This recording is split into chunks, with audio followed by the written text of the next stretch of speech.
Hey, future engineers and curious minds. Have you ever wondered why bridges don't break when cars drive over them? Why chairs don't collapse when we sit?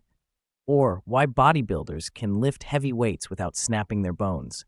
Well, all of that is explained by a powerful subject called strength of materials.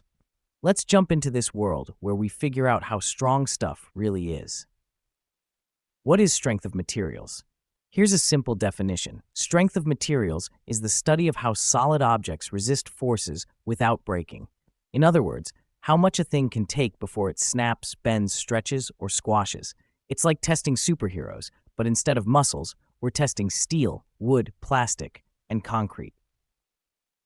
Real-life examples. Let's look at everyday stuff. A bridge has to hold the weight of many cars. That's load-bearing strength. A rope in a tug-of-war game stretches. That's tensile strength. A ladder shouldn't bend when you climb. That's bending strength. Even a soda can should not crush in your hand. That's compressive strength. Every material has a breaking point, and engineers study that before building anything big or small. Types of forces. In this subject, we learn about different types of forces. Tension, pulling apart, like stretching a rubber band. Compression, squashing, like pressing a sponge. Bending, like when you lean on a stick. Torsion, twisting, like wringing a towel. Shear, sliding layers, like cutting paper. And we ask, how much of this force can the material take before it gives up? One of the most famous quotes in engineering is, "Structures fail when we don't respect the strength of materials." Prof. J.E. Gordon. That means if you don't understand the material, it might bend, break, or fall. And that's dangerous.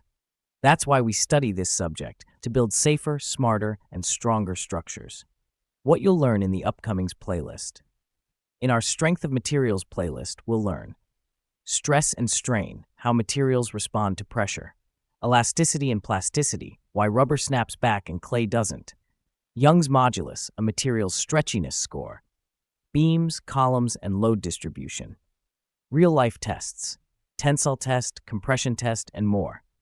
And we'll keep it super simple with stories, experiments, and fun visuals.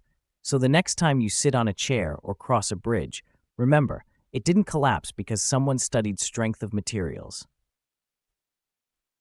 Drop a comment.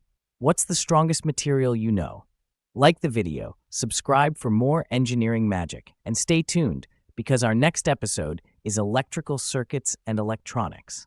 Let's keep learning how to build a stronger world, one beam at a time.